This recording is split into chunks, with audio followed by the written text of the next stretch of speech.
Le même Dieu qui détruisit les rebelles cananéens étend ses bras d'amour vers vous aujourd'hui. Venez à moi, vous tous qui êtes fatigués et chargés, et je vous donnerai du repos. L'histoire des Cananéens n'a pas été écrite pour nous mener au désespoir, mais pour nous conduire à la repentance. Elle n'a pas été enregistrée pour nous terrifier, mais pour nous avertir. Elle n'a pas été préservée pour nous condamner, mais pour nous sauver. Car dans chaque détail de leur destruction, nous voyons refléter notre propre condition sans Christ. Dans chaque abomination qu'ils pratiquaient, nous voyons le potentiel de nos propres cœurs. Dans chaque opportunité qu'ils gaspillèrent, nous voyons la grâce qui est encore disponible pour nous. La question qui résonne depuis les ruines de Jéricho jusqu'à votre cœur aujourd'hui est simple, mais éternelle. Choisirez-vous d'être comme Rahab, qui suspendit le cordon écarlate et fut sauvée? Ou choisirez-vous d'être comme les rois cananéens qui résistèrent jusqu'au bout et périrent dans leur rébellion? Le cordon écarlate est toujours suspendu à la fenêtre de la grâce. Le sang de Christ crie encore depuis la croix. Non la vengeance comme le sang d'Abel, mais le pardon pour tous ceux qui croient. La porte de la miséricorde reste ouverte, mais elle ne restera pas ouverte pour toujours. Car vient un jour où la dernière trompette retentira, où la porte de l'arche se fermera, où la prédication de l'Évangile cessera. En ce jour, ceux qui sont en Christ seront sauvés pour toujours. Ceux qui sont hors de Christ affronteront le jugement éternel. L'histoire des Cananéens est arrivée à sa fin. Leur civilisation est enterrée sous des siècles de poussière et de silence. Mais votre histoire s'écrit encore.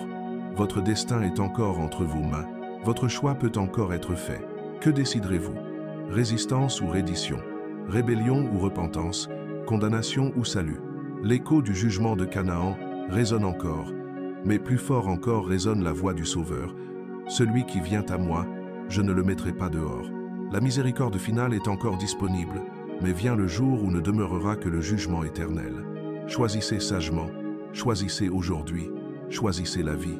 Que le Dieu d'Abraham, d'Isaac et de Jacob, le Dieu qui jugea les Cananéens avec une justice parfaite et qui offre le salut gratuit par Christ, bénisse tous ceux qui ont entendu cette histoire et ont ouvert leur cœur à sa vérité. L'histoire est écrite, l'avertissement est donné, l'invitation est tendue, la décision vous appartient. Ce qui arriva en Canaan n'était qu'une ombre, une image pâle de la réalité finale qui attend toute l'humanité. Car vient un jour où il n'y aura pas de muraille pour protéger, pas d'endroit où se cacher, pas d'échappatoire possible au jugement final du Créateur de l'univers. Mais avant ce jour final résonne encore la voix de la miséricorde, comme Rahab qui suspendit le cordon écarlate à sa fenêtre, comme les Gabaonites qui cherchèrent la paix, comme tout Cananéen qui aurait sincèrement cherché le pardon, il y a encore du temps pour ceux qui écoutent l'appel du ciel. La croix du calvaire se dresse comme le dernier autel, non pour des sacrifices humains comme ceux de Moloch, mais pour le sacrifice divin. Le Christ Jésus, le Fils de Dieu, prit sur lui-même le jugement que nous mérissions. La colère qui aurait dû tomber sur nous, la destruction que nous aurions dû affronter, la mort éternelle que nous aurions dû souffrir. Tout tomba sur lui. Celui qui n'a point connu le péché, il l'a fait devenir péché pour nous, afin que nous devenions en lui justice de Dieu. À la croix, la justice et la miséricorde de Dieu se rencontrèrent. La sainteté qui exigeait le jugement fut satisfaite. L'amour qui cherchait le salut fut exprimé. En Christ, Dieu peut être juste et justificateur de celui qui croit. Mais cette miséricorde, aussi extraordinaire soit-elle, n'est ni universelle ni automatique. Tout comme les Cananéens durent choisir entre la reddition et la résistance, ainsi chaque être humain doit choisir entre la foi et la rébellion, entre Christ et le péché, entre la vie éternelle et la mort éternelle. Pour ceux qui rejettent cette grâce finale, qui méprisent ce sacrifice ultime, qui persistent dans la rébellion contre l'amour de Dieu, demeure une attente terrible de jugement. Le livre de l'Apocalypse décrit des scènes qui font paraître la destruction de Canaan comme une répétition mineure pour le drame final. Et les rois de la terre, les grands, les chefs militaires, les riches, les puissants, tous les esclaves et les hommes libres se cachèrent dans les cavernes et dans les rochers des montagnes. Et ils disaient aux montagnes et aux rochers, « Tombez sur nous, et cachez-nous devant la face de celui qui est assis sur le trône et devant la colère de l'agneau. Il n'y aura pas de muraille qui résiste, pas d'armée qui protège, pas d'endroit où se cacher. Le même Dieu qui jugea les Cananéens avec une justice parfaite, jugera toute l'humanité avec la même justice immuable. Mais écoutez bien, il n'est pas encore trop tard. Tant qu'il y a de la vie, il y a de l'espoir. Tant qu'il y a du souffle, il y a une opportunité. Horoscopes, médium, cartes de tarot, communication avec les morts, tout présenté comme un divertissement inoffensif ou une quête spirituelle légitime. L'ingénierie génétique menace de franchir des lignes qui pourraient rendre les abominations cananéennes infantiles en comparaison. La création d'hybrides humains-animaux, la manipulation de l'ADN humain, les expériences sur les embryons, nous sommes au bord de frontières que Dieu n'a jamais voulu que nous franchissions. Et comme au jour des Cananéens, tout cela se fait en pleine connaissance. Nous avons la Bible complète, nous avons l'histoire d'Israël, nous avons le témoignage du Christ, nous connaissons les avertissements, nous avons vu les conséquences. Mais comme cette génération antique, beaucoup choisissent de continuer dans la rébellion consciente. Les avertissements que Dieu donna à travers ses prophètes résonnent avec une urgence croissante. Malheur à ceux qui appellent le mal bien et le bien mal, qui changent les ténèbres en lumière et la lumière en ténèbres, qui changent l'amertume en douceur et la douceur en amertume. C'est une description parfaite de notre époque. Mais résonne aussi la promesse de miséricorde. Si mon peuple sur qui est invoqué mon nom s'humilie, prie et cherche ma face, et s'il se détourne de ses mauvaises voies, je l'exaucerai des cieux, je lui pardonnerai son péché et je guérirai son pays. La leçon des Cananéens n'est pas le désespoir, c'est un avertissement, c'est une invitation, c'est un appel urgent à la repentance avant qu'il ne soit trop tard. Car comme au jour de Noé, comme au jour de Lot, comme au jour des Cananéens, viendra un moment où la porte de la miséricorde se fermera et ne restera que le jugement inévitable. L'écho du jugement cananéen résonne à travers les siècles, non comme une lamentation funèbre, mais comme une sirène d'avertissement. Pour ceux qui ont des oreilles pour entendre, c'est une invitation finale au salut. Pour ceux qui endurcissent leur cœur, c'est le son de pas qui s'approche, les pas du juge de toute la terre. À l'horizon de l'histoire humaine se dresse une vérité qui transcende toutes les destructions temporaires, tous les jugements locaux, tous les avertissements historiques. Les leçons de Canaan résonnent jusqu'à aujourd'hui. Ce sont des avertissements éternels, des invitations divines, des rappels que le Dieu d'amour est aussi le Dieu de justice et que sa patience, bien qu'extraordinaire, n'est pas infinie. Les ruines de Jéricho subsistent jusqu'à ce jour comme un témoignage silencieux. Les Tels de Tel et Sultan gardent dans leurs strates archéologiques la preuve d'une destruction si complète que les archéologues restent stupéfaits par son ampleur. Mais l'écho de cette destruction s'étend bien au-delà des pierres enterrées dans la vallée du Jourdain. À travers les siècles, l'histoire des Cananéens s'est répétée avec des variations inquiétantes. Des civilisations qui atteignirent la prospérité, qui reçurent la connaissance, qui eurent des opportunités de repentance, mais qui choisirent le chemin de la dégradation morale jusqu'au point de non-retour. Rome, à l'époque de sa décadence, adopta des pratiques rappelant de façon glaçante les rituels cananéens. Les jeux du cirque où la mort était devenue un divertissement, les cultes à mystère qui incluaient des orgies, l'infanticide institutionnalisé où les enfants non désirés étaient exposés à mourir. Et lorsque Rome tomba, elle tomba avec une complétude qui stupéfia le monde connu. Dans les temples aztèques de Tenochtitlan, les conquistadors espagnols trouvèrent des pyramides tachées de sang de sacrifices humains, rivalisant avec les autels de Moloch. Des dizaines de milliers de victimes annuelles étaient offertes à des dieux qui exigeaient des cœurs humains palpitants. Lorsque le jugement arriva, une civilisation entière disparut en moins de 2 ans. L'Allemagne nazie développa un système d'extermination surpassant en échelle les sacrifices infantiles cananéens. 6 millions de Juifs, avec des millions d'autres indésirables, furent systématiquement tués dans une machinerie de mort industrielle. Et lorsque le jugement arriva, le Reich de 1000 ans ne dura que 12 ans. Mais l'écho le plus clair se fait entendre dans les derniers jours. Les paroles prophétiques de Jésus résonnent avec des implications terrifiantes. Ce qui arriva du temps de Noé arrivera de même à l'avènement du Fils de l'homme. Et Paul ajoute, « Sache que dans les derniers jours, il y aura des temps difficiles, car les hommes seront sans affection naturelle, implacables, calomniateurs, intempérants, cruels, ennemis des gens de bien. » De nos jours, nous voyons la résurgence de pratiques que les Cananéens auraient immédiatement reconnues. L'avortement de masse a institutionnalisé le sacrifice d'enfants d'une manière qui ferait pâlir les adorateurs de Moloch. Des millions de bébés sont éliminés annuellement sur les autels de la commodité personnelle. La révolution sexuelle a démantelé les structures familiales que Dieu a conçues pour protéger la sexualité humaine. La pornographie, disponible instantanément pour tout âge, a corrompu les esprits d'une manière que les temples de prostitution cananéens n'auraient jamais pu réaliser. Les pratiques occultes, rebaptisées spiritualité alternative, fleurissent sous des formes que les sorciers cananéens auraient enviées. La troisième leçon examine la nature progressive du péché. Les Cananéens ne se levèrent pas un jour et décidèrent de sacrifier des enfants à Moloch. Leur dégradation fut graduelle, systématique, générationnelle. Chaque abomination prépara le chemin pour une plus grande.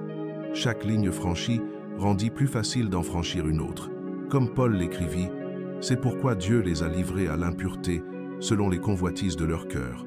C'est pourquoi Dieu les a livrés à des passions infâmes. Et comme ils ne se sont pas souciés de connaître Dieu, Dieu les a livrés à leur sens réprouvé.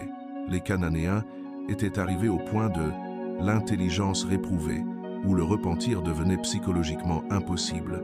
La quatrième leçon révèle la responsabilité de la connaissance. Les Cananéens ne furent pas détruits dans l'ignorance. Ils connaissaient la vérité sur Dieu, ils avaient vu ses œuvres, ils avaient entendu son message. Leur destruction ne fut pas le résultat de l'ignorance, mais de la rébellion consciente contre la vérité connue. Le serviteur qui, ayant connu la volonté de son maître, n'a rien préparé et n'a pas agi selon sa volonté, sera battu de plusieurs coups, enseignerait Jésus. Les Cananéens avaient connu la volonté du Seigneur de l'univers et délibérément avaient fait le contraire. Leur jugement fut proportionnel à leur connaissance. La cinquième leçon examine la nature contagieuse du mal. L'ordre de destruction totale n'était pas une vengeance excessive, c'était une prévention épidémiologique, comme un virus mortel qui doit être contenu avant de causer une pandémie globale. Les pratiques cananéennes menaçaient d'infecter non seulement Israël, mais toute la civilisation. L'histoire ultérieure valida cette préoccupation. Lorsqu'Israël échoua à obéir complètement aux ordres de destruction, les pratiques cananéennes résiduelles finirent par corrompre le peuple élu. Sacrifices infantiles, prostitution sacrée, sorcellerie. Toutes ces abominations apparurent éventuellement en Israël, menant à l'exil babylonien. La sixième leçon révèle la miséricorde dans le jugement. Même dans l'heure la plus sombre, la porte du repentir restait ouverte. Rahab fut sauvée. Les Gabaonites furent pardonnés. Quiconque cherchait sincèrement la miséricorde la trouvait. Le jugement ne tomba que sur ceux qui persistèrent dans la rébellion jusqu'au bout. La septième leçon pointe vers la croix. La destruction des Cananéens fut une image temporaire d'une réalité éternelle. Le péché doit être jugé, la justice doit être satisfaite. Mais au calvaire, le jugement que nous mérissions tomba sur Christ. La colère qui aurait dû nous consumer fut absorbée par l'agneau de Dieu. Les Cananéens rejetèrent la miséricorde et affrontèrent la justice. En Christ, nous pouvons recevoir la miséricorde et échapper à la justice. Mais pour ceux qui rejettent cette grâce finale, qui méprisent cette dernière opportunité, qui persistent dans la rébellion contre l'amour de Dieu, pour eux demeure une attente terrible de jugement et de feu dévorant qui consumera les adversaires. Ainsi Josué frappa tout le pays, la montagne, le Néguev, la plaine et les coteaux, et il en frappa tous les rois. Il ne laissa échapper personne, et il dévoua par interdit tout ce qui respirait, comme l'Éternel, le Dieu d'Israël, l'avait ordonné. Ce n'était pas de la cruauté, c'était l'obéissance à un ordre divin qui avait des ramifications éternelles pour toute l'humanité. Le jour du jugement inévitable était arrivé. La patience de 400 ans était terminée. La coupe de la colère avait débordé. La coupe, et maintenant, la justice divine s'exécutait avec la même précision que celle avec laquelle la sentence avait été prononcée des siècles auparavant. Le Dieu, qui est lent à la colère et grand en miséricorde, avait démontré ces deux attributs dans son traitement des Cananéens. Il avait été patient au-delà de toute attente raisonnable, mais lorsque le moment de la justice arriva, elle fut aussi complète et inexorable que sa patience avait été longue. Dans les décombres fumants des villes cananéennes, parmi les cendres d'une civilisation qui avait choisi son propre destin, des leçons furent écrites qui résonneraient à travers les millénaires. Ce n'étaient pas simplement des événements historiques isolés, mais des révélations éternelles sur la nature de Dieu, la gravité du péché et les conséquences inévitables de la rébellion soutenue. La première leçon est la réalité de la sainteté divine. Le Dieu qui détruisit les Cananéens n'est pas un Dieu tribal vindicatif, mais le Créateur saint, dont la nature même est incompatible avec le mal. Comme le feu qui consume les scories, la présence divine ne peut coexister avec la corruption absolue, car notre Dieu est un feu dévorant, écrirait l'auteur des Hébreux des siècles plus tard. Les Cananéens avaient expérimenté cette vérité de manière littérale. Leur destruction n'était pas arbitraire. C'était la conséquence naturelle de s'approcher du feu de la sainteté divine tout en étant imprégné du combustible de la méchanceté. La deuxième leçon révèle la patience extraordinaire de Dieu. 400 ans d'opportunité, génération après génération d'avertissements, signe après signe de puissance divine. Jamais dans l'histoire humaine, une civilisation n'avait reçu autant de temps pour se repentir. La destruction finale ne vint pas parce que Dieu était impatient, mais parce que sa patience avait été complètement épuisée. Cette patience divine se reflète dans les paroles de l'apôtre Pierre. « Le Seigneur ne tarde pas dans l'accomplissement de la promesse, comme quelques-uns le croient, mais il use de patience envers vous, ne voulant pas qu'aucun périsse, mais voulant que tous arrivent à la repentance. » Les Cananéens avaient eu tout le temps du monde pour se repentir. Ils choisirent de ne pas le faire. Dans une ville entière, une seule famille avait choisi le repentir sincère. Lorsque les murailles s'effondrèrent et que les soldats israélites entrèrent dans la ville, ils trouvèrent des preuves de pourquoi le jugement avait été si sévère. Dans les temples, ils découvrirent des autels tachés de sang infantile. Dans les sanctuaires, ils trouvèrent des objets rituels révélant des pratiques sexuelles si perverses que les scribes bibliques refusèrent de les décrire en détail.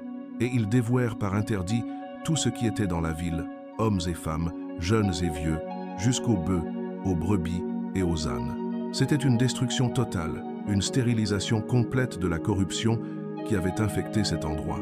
Même les animaux avaient été contaminés par leur participation à des rituels bestiaux. L'ordre était clair et spécifique.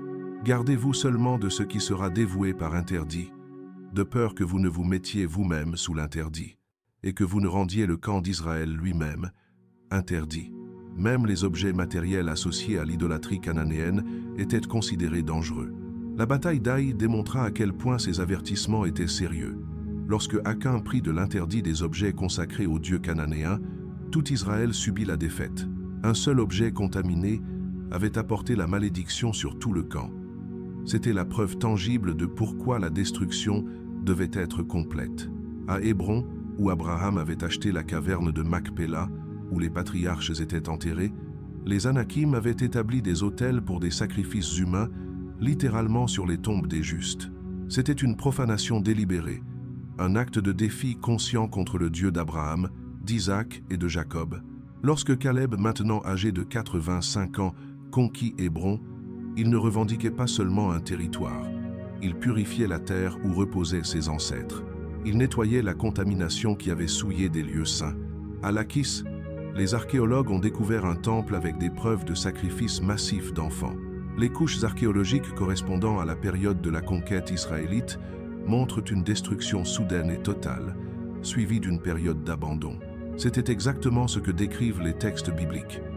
La destruction n'était pas aléatoire ni indiscriminée, elle était chirurgicale et spécifique.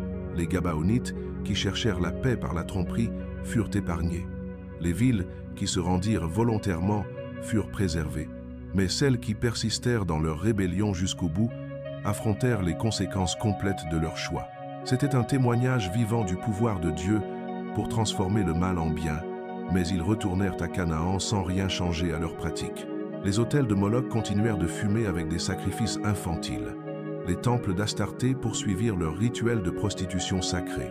Les sorciers continuèrent de pratiquer leurs arts obscurs. C'était comme s'ils avaient développé une immunité spirituelle à la vérité. Les displays d'Égypte furent connus dans toute la région. Les caravanes commerciales apportèrent les nouvelles. Les réfugiés égyptiens racontèrent les histoires. Les diplomates écrivirent des rapports. Les magiciens cananéens qui pratiquaient les mêmes arts que leurs collègues égyptiens savaient qu'ils avaient été humiliés publiquement par le Dieu d'Israël.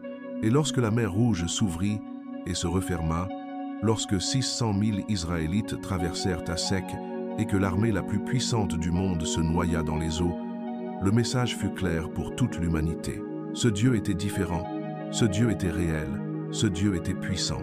Mais les Cananéens répondirent non par le repentir, mais par des préparatifs militaires. Ils formèrent des coalitions, fortifièrent des villes, développèrent de nouvelles armes. Ils se préparèrent pour une guerre qu'ils savaient ne pas pouvoir gagner. C'était le comble de la folie. Mais c'était aussi le comble de la rébellion. 40 années supplémentaires passèrent, tandis qu'Israël errait dans le désert. 40 années de plus d'opportunités, 40 années de plus d'avertissements. Mais lorsque Josué traversa finalement le Jourdain, il trouva les Cananéens exactement comme Moïse les avait laissés, incorrigibles, impénitents, irrémédiablement rebelles. Le soleil se levait sur les eaux du Jourdain lorsque Josué reçut l'ordre qui changerait à jamais le visage de Canaan. Ce n'était pas une décision prise à la légère. Ce n'était pas le caprice d'un conquérant assoiffé de sang. C'était l'exécution d'une sentence qui avait été prononcée 400 ans auparavant et dont le moment était finalement venu. « Vois, je livre entre tes mains Jéricho et son roi, ainsi que ses vaillants guerriers, » lui dit le commandant de l'armée de l'Éternel. Ce n'était pas une bataille qui dépendrait de la stratégie humaine ou de la supériorité militaire. C'était une exécution divine où les Israélites seraient simplement les instruments de la justice céleste. Les murailles de Jéricho, ces fortifications massives qui avaient résisté à des envahisseurs pendant des siècles, ne tombèrent pas sous les coups de béliers ou de catapultes. Elles tombèrent au son des trompettes et des cris de guerre, dans une démonstration surnaturelle que ce n'était pas un conflit ordinaire entre nations, mais le ciel intervenant dans l'histoire humaine. Rahab avait été sauvée avec sa famille, démontrant une fois de plus que la miséricorde était disponible pour ceux qui la cherchaient, mais elle était l'exception qui confirmait la règle. L'ordre de détruire les Cananéens n'était pas de la cruauté divine, c'était de la chirurgie spirituelle. C'était la prévention d'une pandémie morale qui aurait détruit non seulement Israël, mais l'espoir de salut pour toute l'humanité. Parfois, le plus grand amour exige les décisions les plus difficiles. Dans les annales de l'histoire humaine, peu de civilisations ont reçu des avertissements aussi clairs et répétés que les Cananéens. Du ciel tombèrent des signes, de la terre s'élevèrent des témoignages, de toutes les directions arrivèrent des messages sans équivoque, mais encore et encore la réponse fut la même. Défi arrogant. Le premier avertissement était venu avec la destruction de Sodome et Gomorrhe. Lot, qui avait vécu parmi eux, était un témoin vivant que l'échappatoire était possible pour ceux qui choisissaient la justice. Mais au lieu de prendre note de la leçon, les villes cananéennes intensifièrent leurs pratiques abominables. Lorsqu'Abraham sauva Lot des rois envahisseurs de l'Est, il démontra que la puissance de son Dieu était supérieure aux armées les plus puissantes de la région. Melchizedek, roi de Salem, reconnut publiquement Abraham comme béni par le Dieu Très-Haut, créateur du ciel et de la terre. C'était une déclaration théologique que tout Canaan avait entendue. À l'époque d'Isaac, lorsque le roi philistin Abimélec vit la prospérité surnaturelle du patriarche, il déclara « Nous avons bien vu que l'Éternel est avec toi ». Il proposa un pacte de non-agression, reconnaissant implicitement que combattre Isaac serait combattre son Dieu. C'était une invitation ouverte pour que d'autres rois cananéens cherchent la même paix, mais ils ne le firent pas. Au lieu de cela, ils enviaient la prospérité d'Isaac et tentaient d'entraver son succès. Ils comblèrent les puits qu'Abraham avait creusés, un acte qui, dans le désert, équivalait à une tentative de meurtre. C'était une déclaration de guerre contre le Dieu d'Abraham. Lorsque Jacob revint de Mésopotamie, il établit des autels au vrai Dieu en territoire cananéen. À Béthel, il construisit un autel et invoqua là le nom de l'Éternel. À Sichem, il en éleva un autre et l'appela « Dieu est le Dieu d'Israël », proclamant que le Dieu d'Israël était le vrai Dieu. Ce n'étaient pas des actes privés, c'étaient des déclarations publiques que toute la région connaissait. La réponse des Cananéens fut instructive. Au lieu d'enquêter sur ces affirmations, au lieu de chercher à en savoir plus sur ce Dieu puissant, ils se moquèrent et continuèrent dans leur voie perverse. Certains intensifièrent même leurs rituels abominables, comme pour défier délibérément le ciel. Pendant les années de Joseph en Égypte, le témoignage devint impossible à ignorer. Tout le monde connu avait entendu l'histoire de l'Hébreu, qui avait interprété les rêves de Pharaon et avait sauvé les nations de la famine.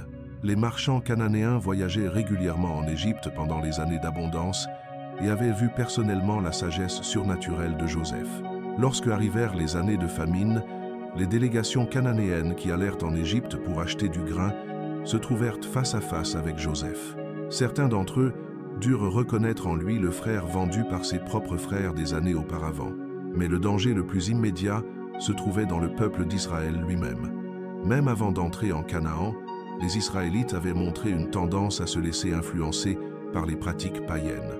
À Chittim, 24 000 Israélites moururent après avoir participé à des rituels de prostitution sacrée avec les femmes madianites. L'épisode du veau d'or au Sinaï avait démontré à quelle vitesse le peuple élu pouvait se corrompre. En seulement 40 jours, sans la présence visible de Moïse, ils avaient créé une idole et avaient commencé à pratiquer des rituels incluant des réjouissances, un euphémisme biblique pour des orgies. Dieu savait que s'il permettait aux pratiques cananéennes de continuer à exister dans la terre promise, elles finiraient par contaminer complètement Israël. Et si Israël tombait dans la corruption totale, qui porterait le message de salut au monde? Qui préserverait la connaissance du vrai Dieu?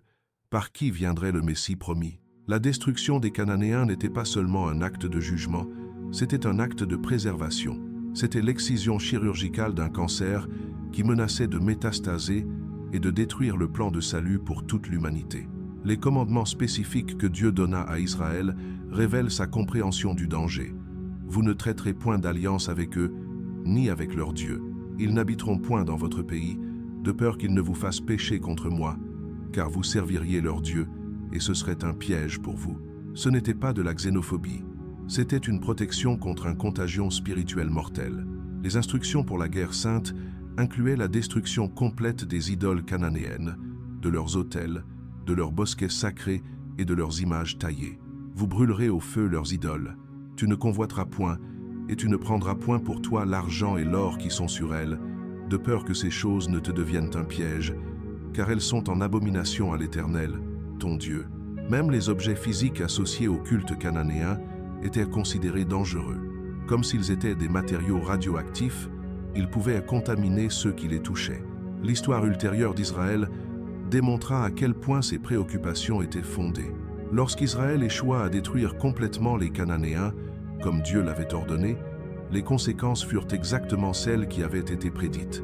Le livre des Juges rapporte comment les enfants d'Israël habitèrent au milieu des Cananéens, prirent leurs filles pour femmes, donnèrent leurs propres filles à leurs fils et servirent leur Dieu. En une seule génération, Israël avait adopté la prostitution sacrée, le sacrifice d'enfants et l'idolâtrie cananéenne. Le virus avait infecté le peuple élu et les conséquences s'étendraient sur des siècles, menant éventuellement à l'exil babylonien et à la destruction du temple. C'était une déclaration de guerre non seulement contre le peuple de Dieu, mais contre la possibilité même de repentance. Les textes cunéiformes de Tel el Amarna, correspondance diplomatique entre les rois cananéens et le pharaon, révèlent que ces monarques étaient bien informés des événements dans la région. Ils connaissaient la puissance du Dieu d'Israël. Ils avaient reçu des rapports détaillés de ses œuvres, mais ils choisirent de continuer dans leur rébellion. Dans l'une de ces lettres, un roi cananéen écrit « Les Abirus prennent les villes du roi, mon seigneur. » Les Abirus, identifiés par de nombreux universitaires comme les Hébreux, étaient connus dans toute la région. Leur Dieu était connu, leur puissance était reconnue, mais malgré tout, la résistance continuait. La génération cananéenne qui fit face à Josué ne pouvait prétendre à l'ignorance. Ils avaient vu les signes, avaient entendu les témoignages, avaient été témoins des miracles, connaissaient la différence entre le vrai Dieu et leurs idoles falses. Ils savaient que leurs pratiques étaient abominables, même selon les normes des autres nations païennes. Mais la connaissance sans repentance ne fait qu'accroître la culpabilité, comme Jésus le dira des siècles plus tard. On demandera beaucoup à qui l'on a beaucoup donné. Les Cananéens avaient beaucoup reçu. Ils avaient reçu la connaissance, le temps, les opportunités, des avertissements clairs, et ils avaient tout rejeté. Leur destruction ne fut pas l'acte d'un Dieu capricieux contre des victimes innocentes. Ce fut le jugement inévitable sur une génération qui avait consciemment choisi de résister à la vérité jusqu'au bout. Dans les laboratoires de haute sécurité de nos jours, les scientifiques étudient des virus mortels sous des protocoles stricts de confinement. Une seule fuite pourrait déclencher une pandémie mondiale. De manière similaire, les pratiques cananéennes n'étaient pas simplement des coutumes locales inoffensives. C'était un contagion moral qui menaçait de se répandre dans toute la civilisation connue. Les preuves archéologiques révèlent que l'influence cananéenne avaient déjà commencé à s'infiltrer dans les nations voisines. En Égypte, durant la 19e dynastie, nous trouvons des preuves de rituels de fertilité reflétant les pratiques cananéennes. Les textes d'exécration égyptiens mentionnent spécifiquement des rituels sexuels qui avaient été adoptés des Cananéens. En Mésopotamie, les tablettes de Marie et de Nouzi contiennent des références à des pratiques de divination et de magie, montrant une influence cananéenne directe. Les Akkadiens avaient commencé à adopter des formes de culte, incluant des sacrifices d'enfants, quelque chose qui ne faisait pas partie de leur tradition religieuse originale. La traversée de la mer Rouge fut connue dans toute la région. Rahab dit aux espions israélites: « Nous avons appris comment, à votre sortie d'Égypte, l'Éternel a mis à sec les eaux de la mer Rouge devant vous, et nous avons perdu courage, et notre détermination s'est fondue devant vous. » Ils avaient peur, mais ils ne se repentirent pas. Pendant les 40 ans dans le désert, les nations cananéennes eurent du temps supplémentaire. Elles auraient pu envoyer des ambassadeurs, chercher la paix, abandonner leurs pratiques abominables. Mais au lieu de cela, elles formèrent des coalitions militaires pour résister au Dieu du ciel. Les 400 ans de patience étaient terminés.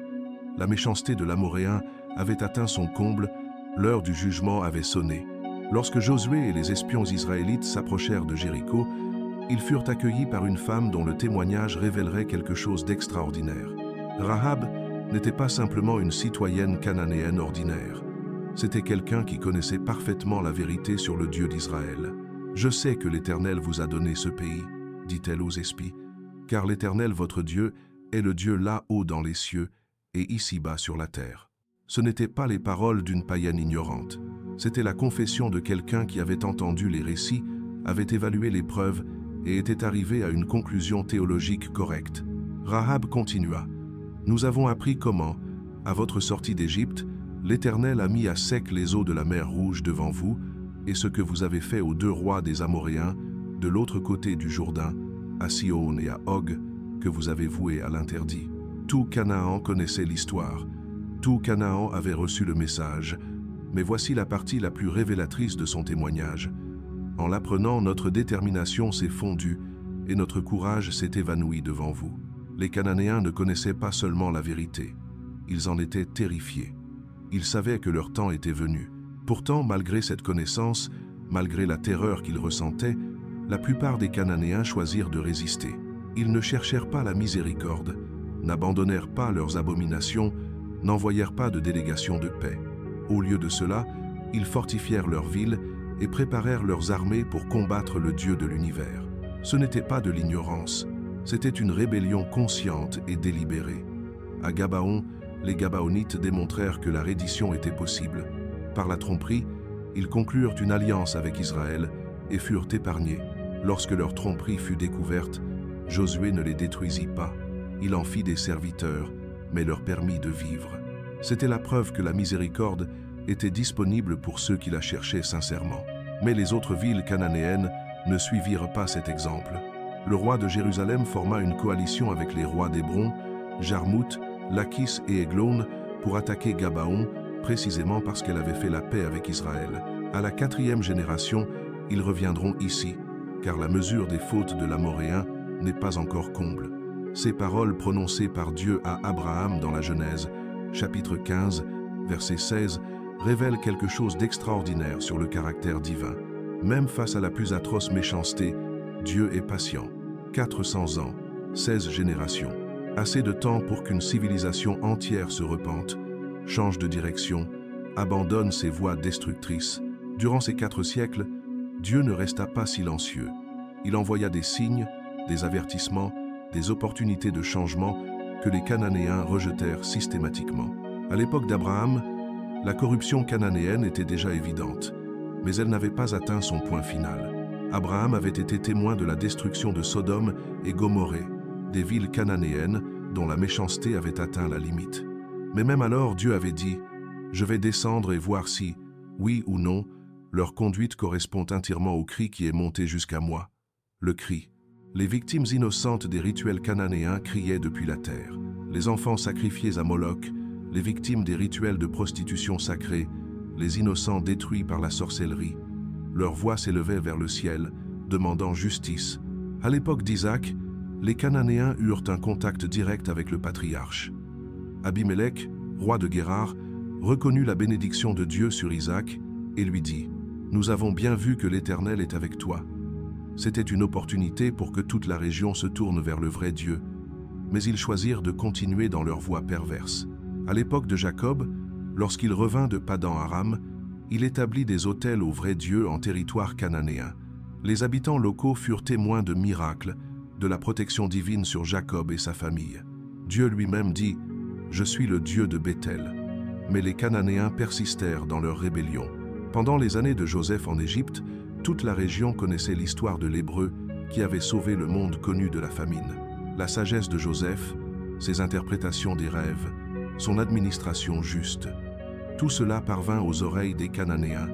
C'était une autre opportunité de reconnaître le vrai Dieu. Ils la rejetèrent.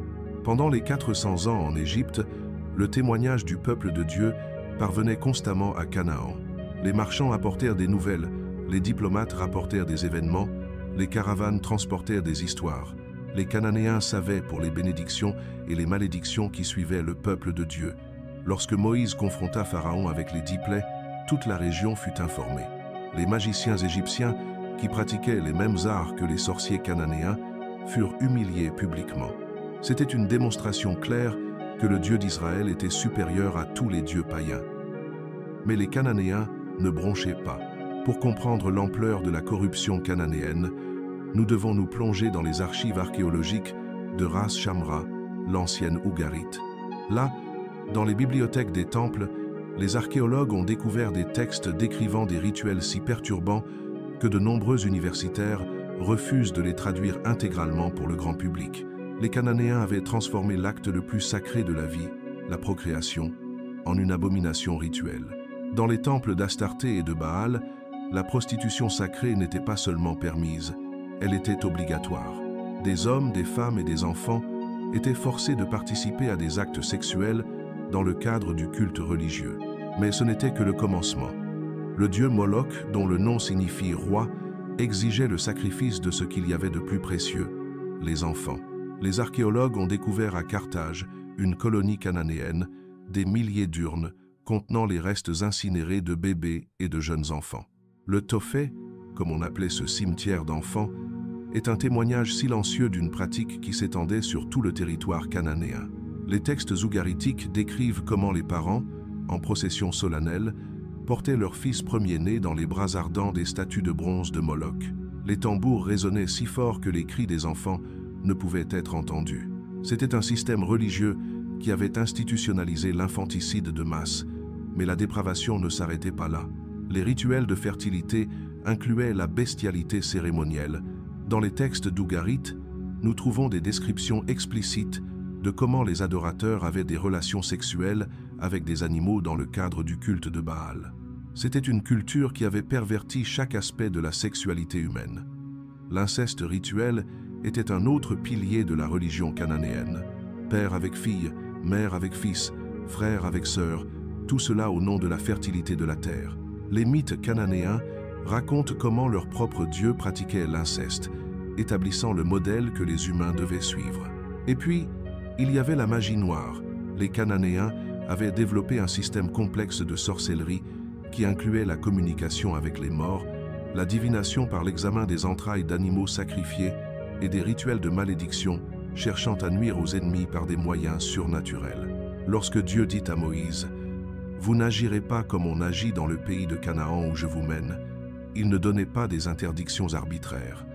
Il protégeait l'humanité de pratiques qui, si elles s'étendaient, détruiraient le tissu moral de la civilisation elle-même. La terre de Canaan était devenue un laboratoire de perversion où chaque limite morale avait été franchie et chaque abomination avait été sanctifiée. C'était une culture qui avait consciemment choisi le chemin de la dégradation totale. Avant que les pierres de Jérusalem ne soient posées les unes sur les autres, avant que David n'affronte Goliath avec sa fronde, avant que Moïse ne sépare les eaux de la mer Rouge, un secret était enfoui dans les terres de Canaan. Un secret si terrible, si atroce, que lorsqu'il fut révélé, il scella le destin de nations entières. Dans les vallées fertiles où nous marchons aujourd'hui, où les archéologues exhument des poteries et des murs anciens, il y avait bien plus que des cités prospères. il y avait des autels tachés de sang innocent, il y avait des rituels qui feraient trembler les cœurs les plus endurcis.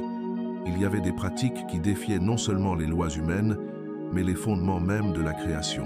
L'histoire qu'on vous a racontée est incomplète. On vous a dit que Dieu a ordonné la destruction des Cananéens sans raison apparente, que ce fut un acte de cruauté divine incompréhensible. Mais la vérité est bien plus profonde et terrifiante que vous ne l'imaginez.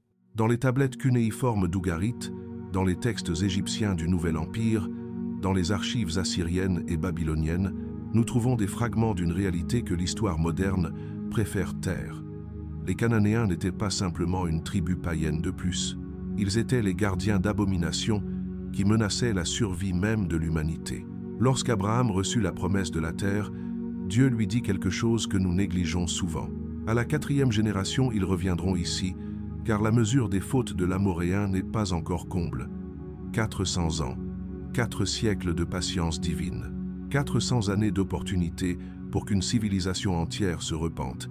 Mais ils choisirent le chemin des ténèbres. Ils choisirent des pratiques qui contamineraient non seulement leur terre, mais qui menaceraient de se répandre comme un cancer dans toute la région.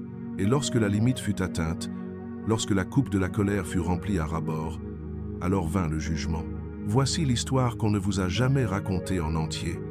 L'histoire de pourquoi le Dieu d'amour et de miséricorde a pris la décision la plus difficile de l'histoire de l'humanité. Préparez-vous à découvrir la vérité sur les Cananéens, une vérité qui changera à jamais votre compréhension de la justice divine. Dans le livre du Lévitique, chapitre 18, verset 25, nous trouvons une déclaration qui fait frémir. Le pays en a été souillé, j'ai châtié son iniquité, et le pays a vomi ses habitants. Ce n'est pas de la poésie, ce n'est pas une métaphore, c'est une description littérale de ce qui se passait en Canaan.